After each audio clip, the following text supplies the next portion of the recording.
Subscribe now and press the bell icon so you never miss an emotional story that touches your heart. The morning started like any other Thursday at Buckingham Palace. James Morrison adjusted his tall bearskin hat and straightened his red tunic for what felt like the 100th time that hour. He had been a Queen's Guard for 7 years now, and the routine had become second nature to him. Stand perfectly still, eyes forward, show no emotion, and under no circumstances break protocol. These rules had been drilled into him since his first day of training, and he had never once wavered from them. The sun climbed higher in the sky, and tourists began gathering along the palace gates. James could hear their excited chatter, the clicking of cameras, and the occasional attempt by someone to make him smile or flinch. He remained motionless, as he always did. His mind wandered to thoughts of his daughter Emily, who would turn 8 next week. He had promised to take her to the zoo for her birthday, and she had been counting down the days with pure joy in her eyes. Around midday, the crowd grew thicker. School groups, mixed with families and solo travelers, all eager to witness the famous guards and perhaps catch the changing of the guard ceremony. James noticed a woman in a blue dress standing near the front of the crowd. She held the hand of a small boy, maybe 5 or 6 years old, who was eating an ice cream cone. The child seemed fascinated by the guards, pointing at them with his free hand while his mother took pictures. What happened next occurred in less than 30 seconds. But it would change James's life forever. The little boy, distracted by excitement, let go of his mother's hand and darted toward the palace gates. His mother called out for him, but her voice was lost in the noise of the crowd. The child ran directly into the road, just as a delivery van came speeding around the corner. The driver, checking his phone for directions, didn't see the small figure until it was almost too late. James saw everything unfold before his eyes. His training told him to remain still. His duty demanded that he stay at his post, no matter what happened around him. The rules were clear, absolute, and non-negotiable. But something deeper, something more human, took over in that split second. He saw the terror on the mother's face as she screamed. He saw the van bearing down on the child who stood frozen in fear. And he saw that he was the only person close enough to do anything about it. Without thinking, James broke formation. He dropped his ceremonial rifle and sprinted toward the road. His heavy boots pounded against the pavement as he ran faster than he thought possible in his full uniform. The bearskin hat flew off his head, but he didn't care. His only focus was reaching that child before the van did. The world seemed to move in slow motion around him. He could hear his own heartbeat thundering in his ears. Drowning out the screams of the crowd, James reached the boy with less than 2 seconds to spare. He scooped the child up in his arms and threw himself backward, rolling onto the grass beside the road. The van's brakes screeched as the driver finally saw what was happening, but it was too late to stop in time. The vehicle passed through the exact spot where the boy had been standing just moments before, missing them by mere inches. For a moment, everything was silent. James lay on the grass, the little boy clutched safely in his arms. Then the reality of what had just happened crashed down on everyone at once. The mother rushed over, tears streaming down her face, reaching for her son. The boy was crying now, scared by the sudden movement and the loud noises, but completely unharmed. The van driver jumped out of his vehicle, his face pale with shock and guilt. The crowd erupted into applause and cheers. Tourists pulled out their phones, recording the aftermath and taking pictures. James slowly got to his feet, gently handing the crying child back to his mother. She hugged her son tightly, then turned to James with gratitude shining through her tears. She tried to thank him, but the words came out in broken sobs. James simply nodded, his own hands shaking as the adrenaline began to wear off. But as the initial relief faded, James noticed something that made his stomach drop. His commanding officer, Captain Richard Sterling, was pushing through the crowd toward him. The expression on Sterling's face was not one of relief or pride. It was stern, cold, and deeply disappointed. James had broken the most fundamental rule of the Queen's Guard. He had abandoned his post without permission, dropped his weapon, and broken formation. It didn't matter why he had done it. The rules allowed for no exceptions. James stood at attention as his captain approached, even though he was no longer at his post. Years of training made the response automatic. The little boy clung to his mother, still crying, while she continued trying to thank James. Other guards had moved to secure the area and retrieve James's rifle and hat. The tourists watched with curiosity, many still filming. Wondering what would happen next, Captain Sterling stopped directly in front of James. The two men locked eyes for a brief moment. Sterling had been in the military for 30 years.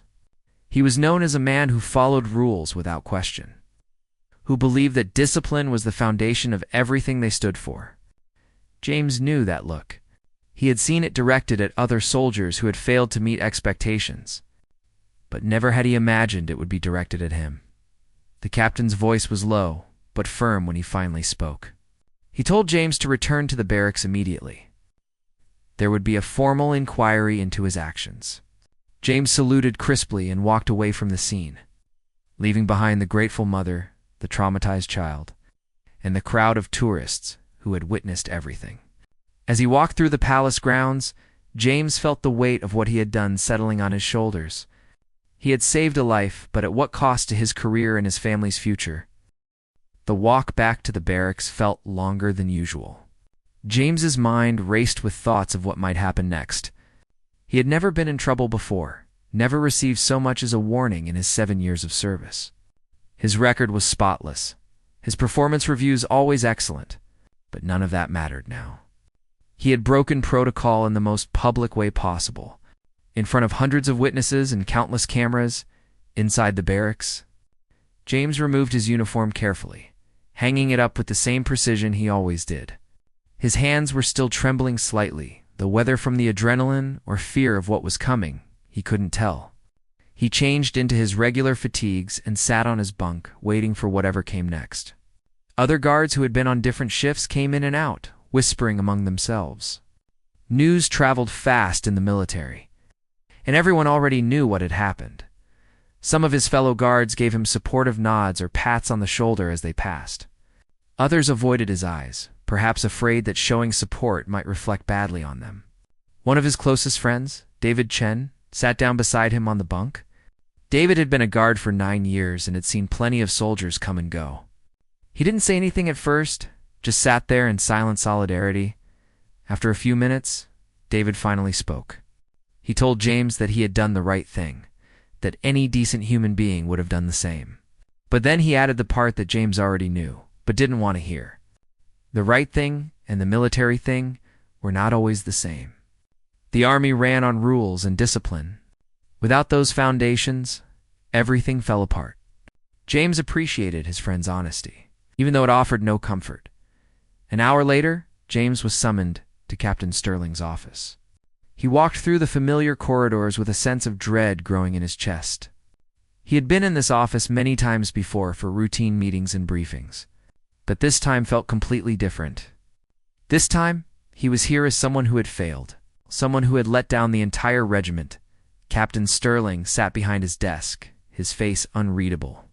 Another officer, Colonel Patricia Hughes, sat in a chair to the side. She was the head of personnel and discipline, and her presence meant this was serious. James stood at attention in front of the desk, eyes forward, just as he had been taught. The silence stretched out for what felt like an eternity before. Sterling finally spoke. The captain's words were measured and formal. He described the incident as James had lived it, but without any emotion or acknowledgement of the life that had been saved. Instead, Sterling focused on the breach of protocol, the abandonment of post, and the disruption to the guard's image and reputation.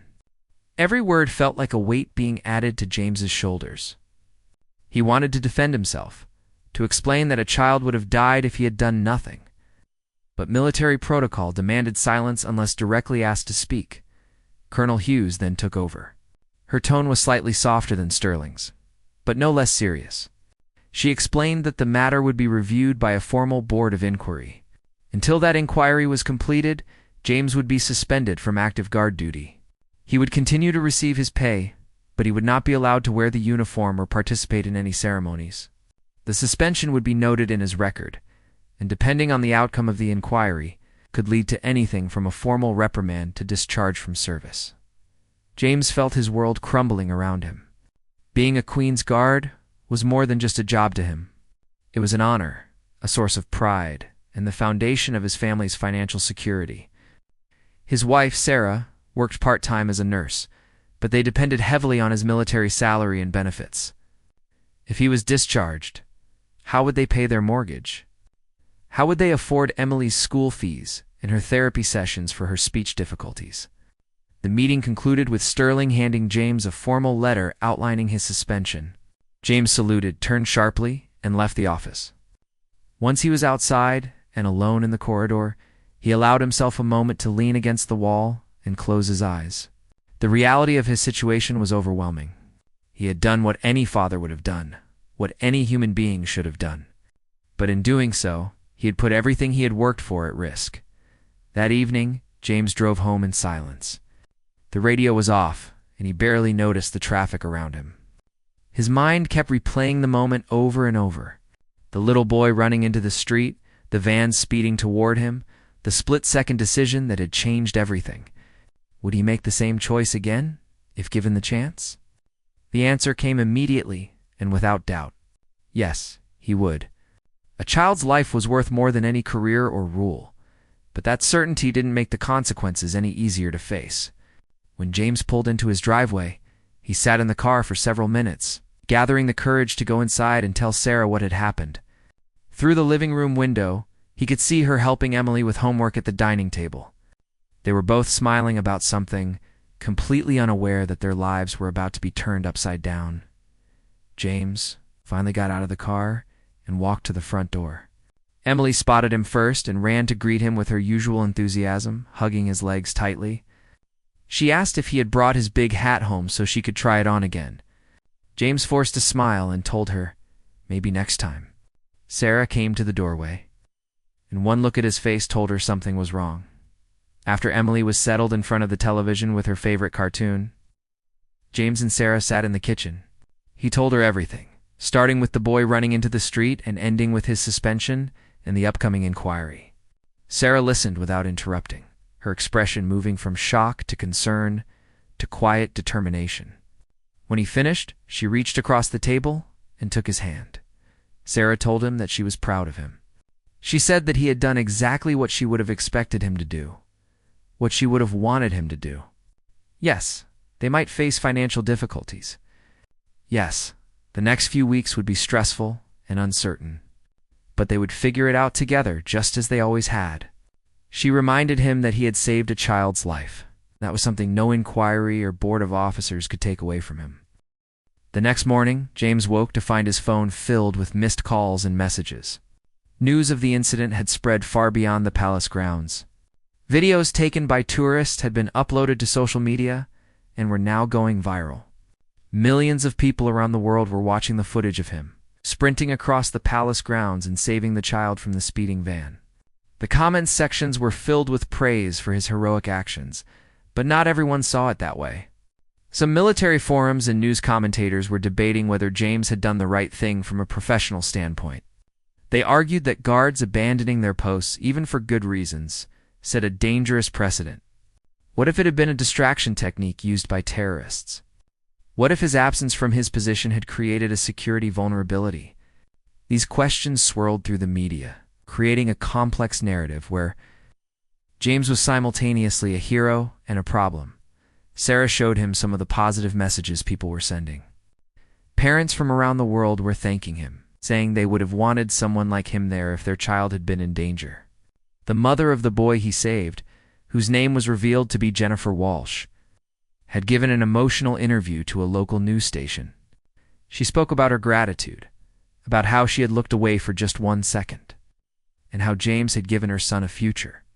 The boy's name was Oliver, and he was 5 years old. Despite the overwhelming public support, James knew that public opinion meant nothing to the Military Inquiry Board. They would be concerned with regulations, precedents, and maintaining the integrity of the Queen's Guard. The court of public opinion and the military court operated by entirely different rules. Still, Sarah encouraged him to read some of the messages. She thought it might help him remember why he had made the choice he did. One message in particular stood out. It was from a man named Robert Finch, who identified himself as a retired Army colonel. He wrote that he had served for 35 years and understood both sides of the situation. He acknowledged that James had broken protocol, but he also noted that the best soldiers were those who could think for themselves in critical situations. Robert wrote that rules existed to serve people, not the other way around, and that any military that punished someone for saving a child's life had lost sight of its true purpose. The days leading up to the inquiry were difficult. James tried to maintain his normal routine, but without his work at the palace, the days felt empty and strange. He would wake at his usual early hour, then realize he had nowhere to go. Sarah suggested he use the time to spend more moments with Emily, and he threw himself into being present for his daughter. He took her to school, picked her up, helped with homework, and played games that he usually was too tired for after a long shift. Emily noticed something was different, but couldn't quite understand what. She asked why Daddy wasn't wearing his special uniform anymore, and when he would bring his big hat home. James explained in simple terms that he was taking a little break from work, but would hopefully be back soon. Emily accepted this explanation easily. Was just happy to have more time with her father. One afternoon, James received a surprise visitor. Jennifer Walsh, the mother of the boy he had saved, somehow found his address and came to his home. Sarah answered the door and immediately recognized her from the news interviews. Jennifer apologized for showing up unannounced, but said she needed to thank James properly. She had brought young Oliver with her, and the boy hid shyly behind his mother's leg. James invited them in for tea, and they sat in the living room while Emily played with Oliver, showing him her toy collection. Jennifer explained that she hadn't been able to sleep properly since the incident. Every time she closed her eyes, she saw that van bearing down on her son. She said that James had given her family the most precious gift imaginable, and she couldn't bear the thought that he might be punished for it. Jennifer revealed that she had hired a lawyer and was prepared to testify at the inquiry, if allowed. She wanted to speak on James's behalf, to make sure the board understood the human cost of their decision. James appreciated the gesture but gently explained that the inquiry would likely not allow civilian testimony. Military matters were handled internally, and outside opinions rarely influenced the outcome. Before leaving, Jennifer handed James an envelope. Inside was a letter written on behalf of dozens of parents from the tourist group that day. They had all witnessed what happened and wanted to express their support. Many had written personal notes about how they saw James not as a soldier who broke rules, but as a father who couldn't stand by while a child died. These words meant more to James than any medal or commendation ever could. The night before the inquiry, James barely slept. He lay awake reviewing everything in his mind, trying to anticipate what questions they would ask and how he should answer. Sarah lay beside him, also awake, her hand resting on his shoulder in quiet support. She told him to simply tell the truth, to speak from his heart, and to remember that whatever happened, they would face it together as a family. The morning of the inquiry arrived cold and gray. James put on his dress uniform, the formal attire required for such proceedings. He stood in front of the mirror, adjusting his tie and making sure everything was perfect. This might be the last time he wore this uniform, and he wanted to honor it properly. Sarah came up behind him and straightened his collar, even though it was already straight. It was her way of showing she was with him. The inquiry was held in a formal military building across town. James arrived early and sat in the waiting area, watching other soldiers move purposefully through the corridors. He recognized some faces, received a few nods of acknowledgement, but mostly people avoided looking directly at him. He was in limbo, neither fully a soldier nor fully a civilian, and people seemed unsure how to treat him when his name was finally called. James entered a room where 5 officers sat behind a long table. Captain Sterling was there, along with Colonel Hughes and 3 other senior officers he didn't recognize. The most senior was Brigadier General Thomas Crawford, a decorated veteran with over 40 years of service. His face gave away nothing as James stood at attention before them. The proceedings began formally. The charges read aloud. Abandonment of post, failure to maintain position, dropping of service weapon, and conduct unbecoming of a Queen's Guard. Each charge felt like a hammer blow, reducing his actions to clinical violations of rules and regulations.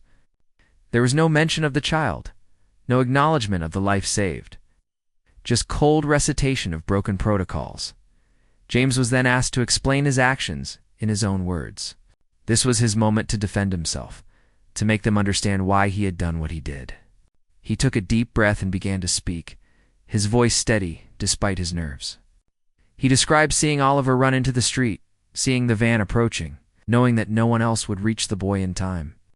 He explained that he had made a choice in a fraction of a second, a choice between following orders and saving a life.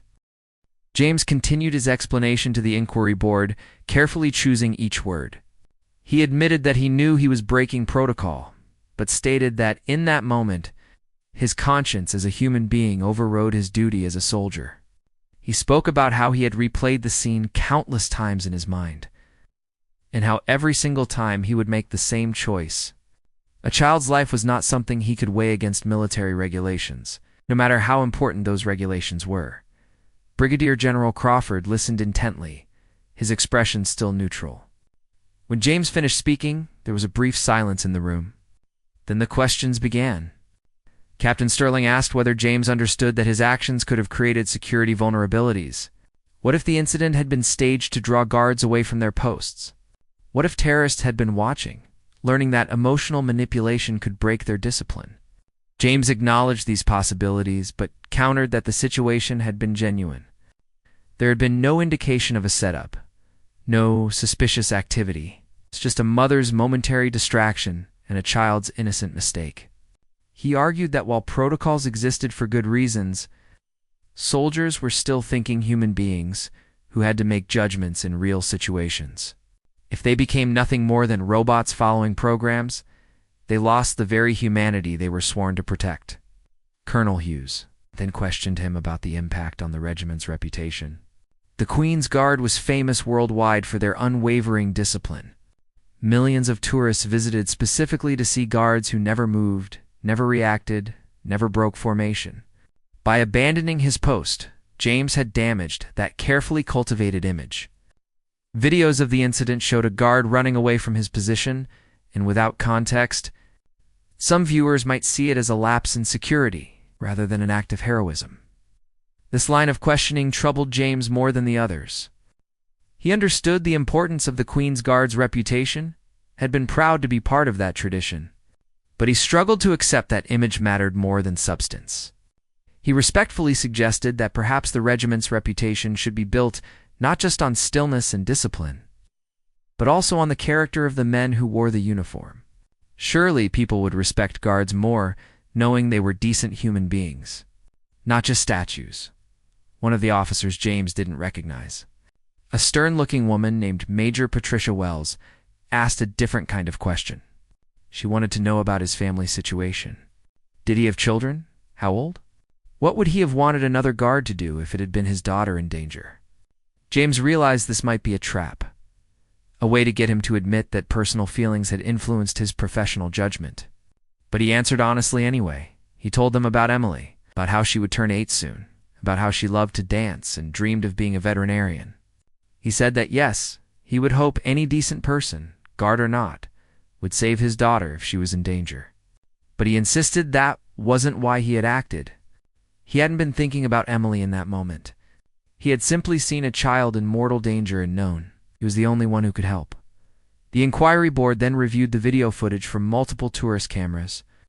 James watched himself on the screen, seeing the incident from angles he hadn't experienced. He saw how quickly it had happened, how the van really had been only seconds away from striking Oliver. He also saw the fear on Jennifer Walsh's face, the frozen terror on Oliver's face. In his own desperate sprint across the grounds, the footage was powerful, showing beyond doubt that without his intervention, the child would have died. But the board also pointed out details James hadn't considered. They showed how his abandoned rifle had been left unattended for nearly 2 minutes, a serious security breach. They demonstrated that his position had remained unmanned for over 5 minutes during the immediate aftermath, creating a gap in the palace's protective perimeter. They noted that other guards had broken formation slightly to watch what was happening, causing a ripple effect of distraction across the entire detail. After several hours of questioning and review, the board announced they would deliberate and deliver their decision within 1 week. James was dismissed, and told to remain available.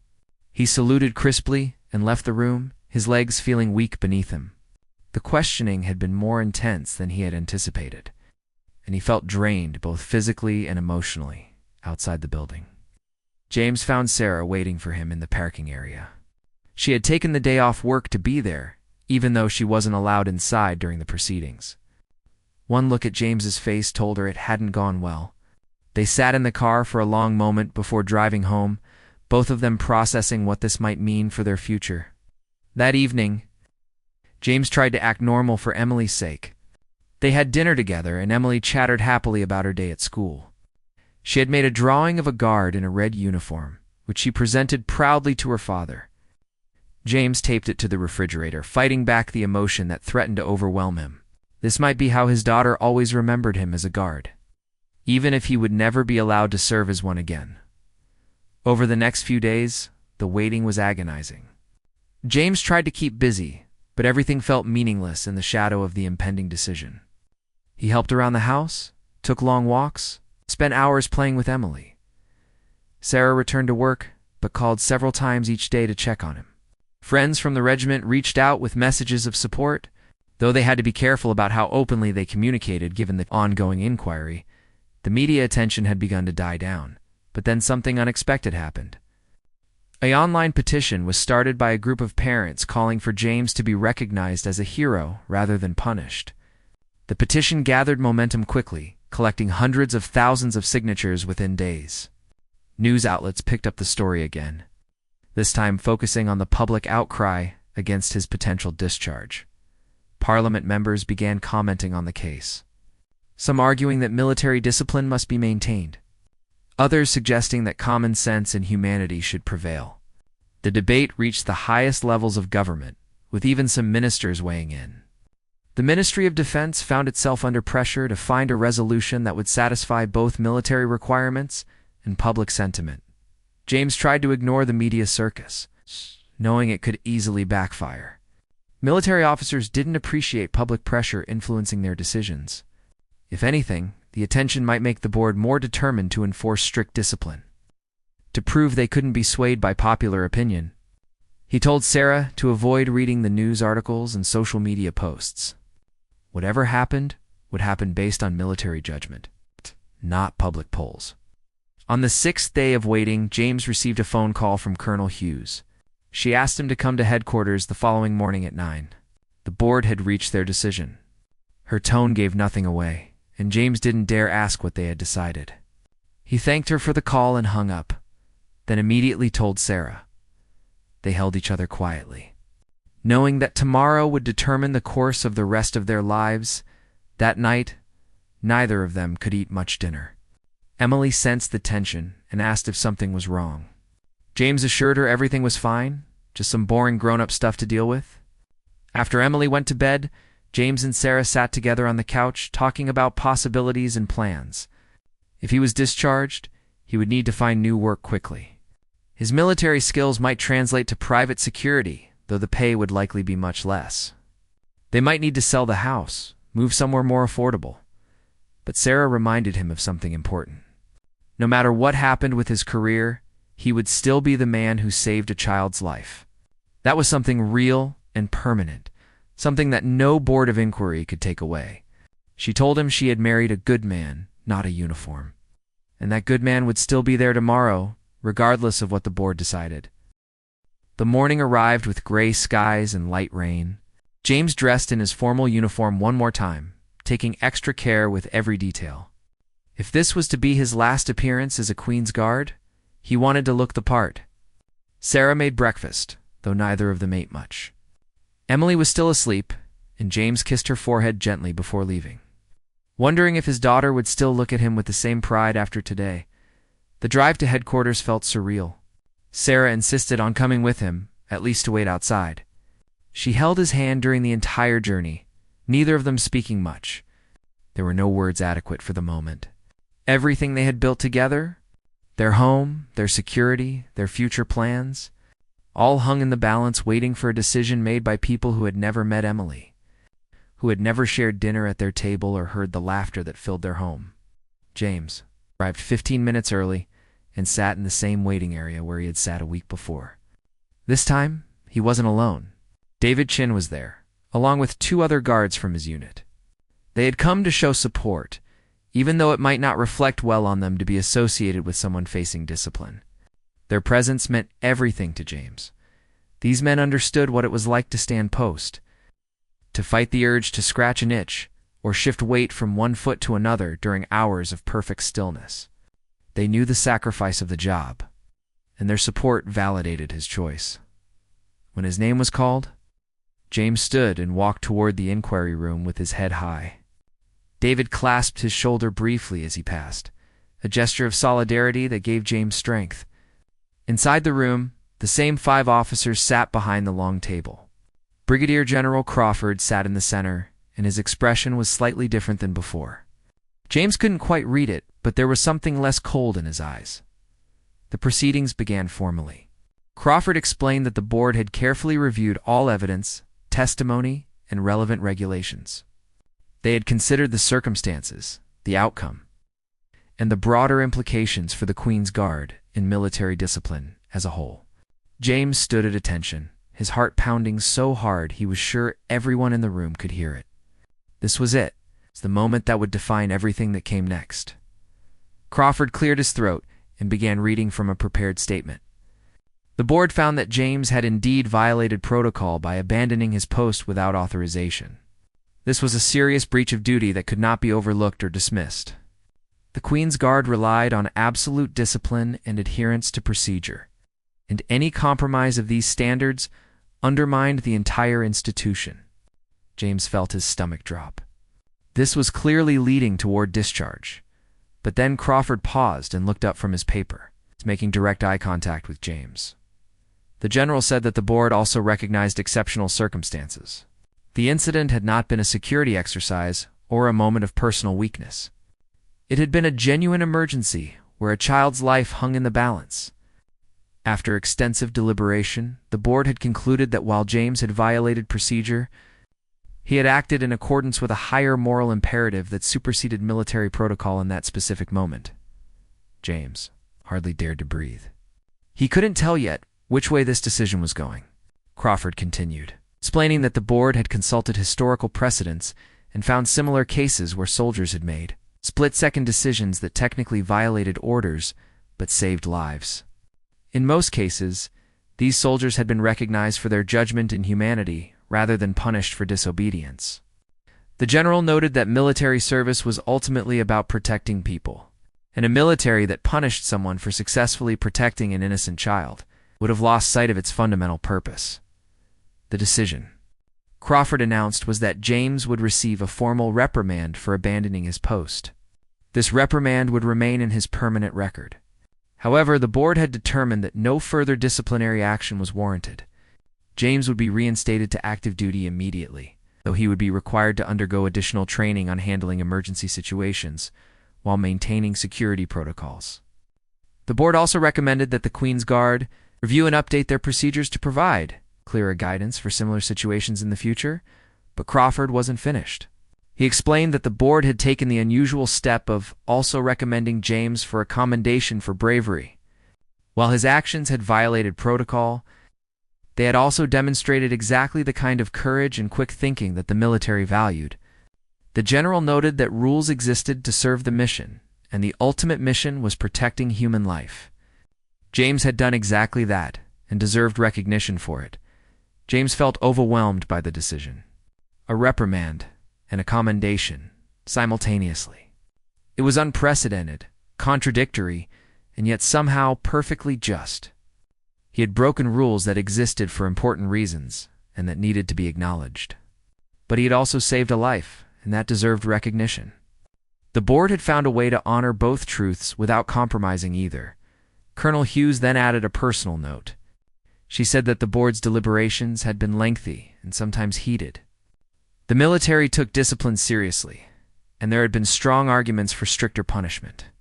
But ultimately, they had all agreed that James represented the best of what a soldier should be, as someone who could follow orders without question, but also think independently when circumstances demanded it. She said the Queen's Guard was fortunate to have him, and she looked forward to seeing him back on duty. The proceeding concluded with Crawford standing and saluting James, a gesture of respect that shocked everyone in the room. The other officers followed suit. James returned the salute, his eyes burning with unshed tears. He had been prepared for the worst, but had received something he never expected. Not just his job back, but validation that his choice had been right, even if it had been against regulations.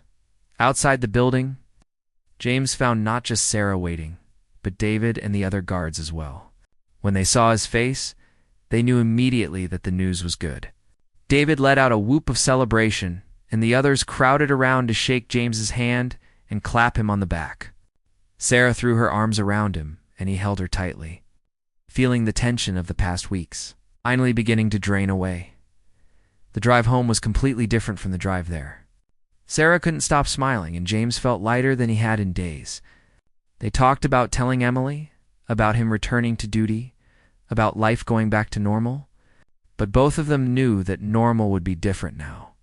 James had faced the possibility of losing everything and had come through changed by the experience.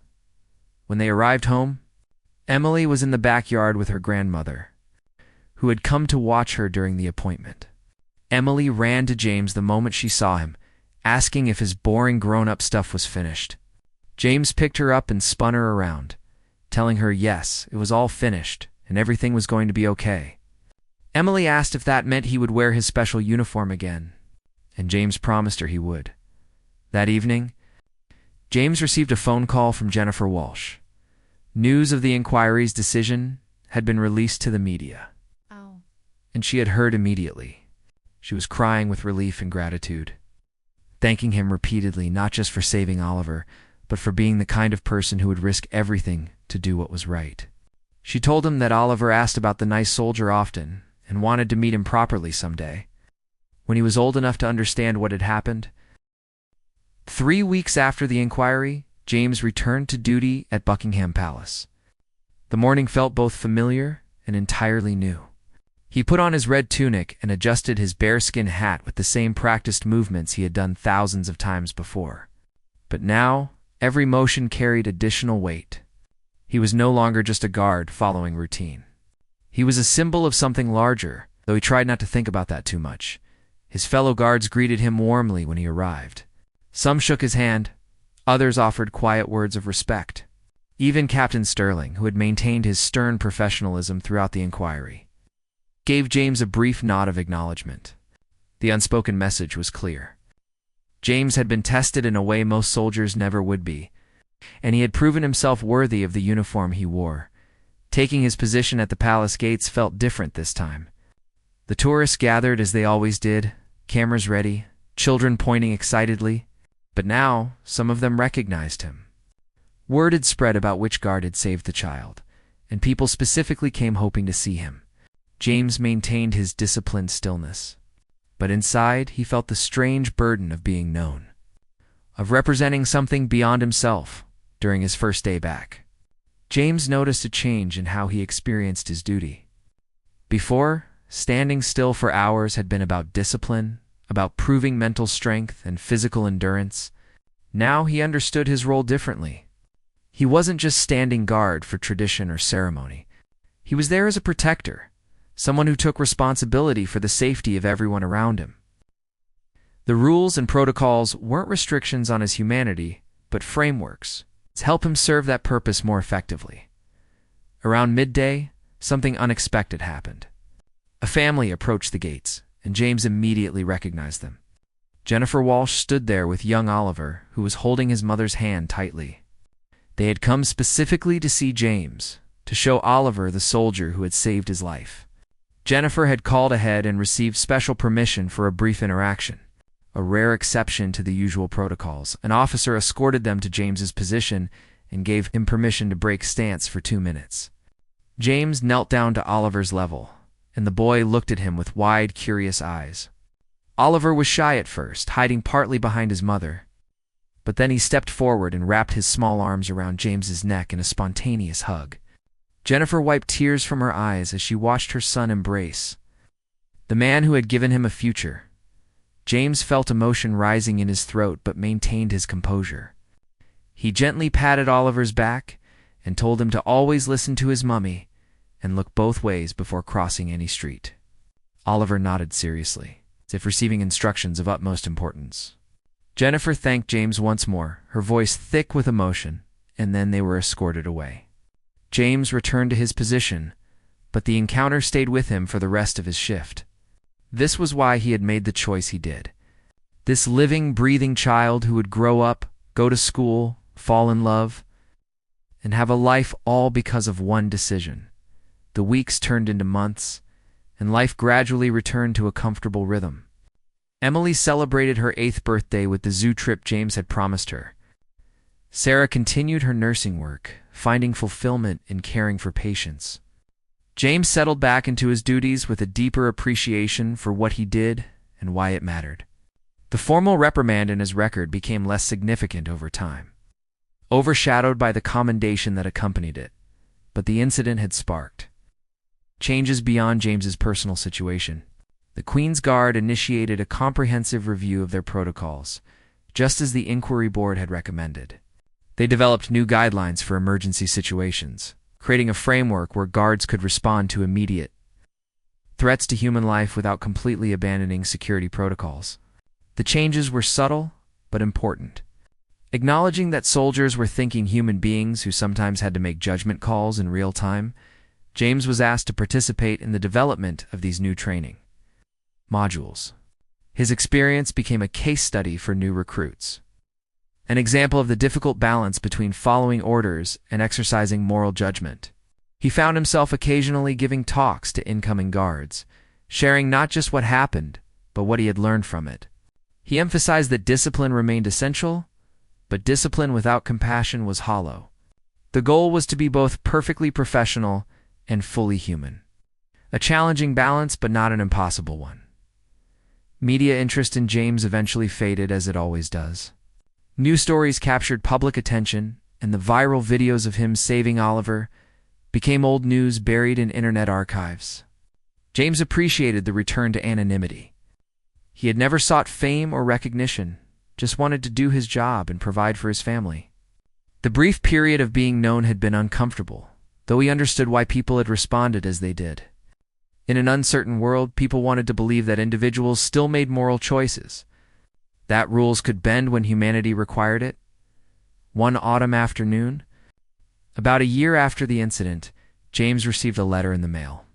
It was from Robert Finch, the retired colonel who had written to him during the inquiry. Robert explained that he had followed James's story closely and was proud of how it had resolved. He shared that he had faced a similar situation decades earlier during his service, though the outcome had been different. Robert had followed orders strictly, and someone had died as a result. He had carried that regret for 40 years, and seeing James make a different choice had brought him some measure of peace. He thanked James for proving that the military could still honor humanity alongside discipline. James wrote back to Robert, thanking him for his support during the difficult time. He acknowledged the courage it took to share such a painful memory and expressed hope that Robert could find forgiveness for a choice made in impossible circumstances. The exchange reminded James that every soldier carried their own burdens, their own moments of decision that haunted them. He felt grateful that his defining moment had resulted in life rather than loss. Even though it could easily have gone differently, Emily grew older and began to understand more fully what her father had done. At school, other children sometimes mentioned seeing the video of the guard who saved the boy. Emily would proudly tell them that was her dad, and James would gently remind her not to boast. But privately, he appreciated that his daughter saw him as someone who did the right thing, even when it was hard. That was the legacy he wanted to leave her, more valuable than any career achievement or military rank. Sarah often reflected on those tense weeks, how they had tested their marriage. She told James that she had discovered something important about him during that time, though she had suspected it all along. He was the kind of man who would always choose love over fear, compassion over convenience, and life over rules.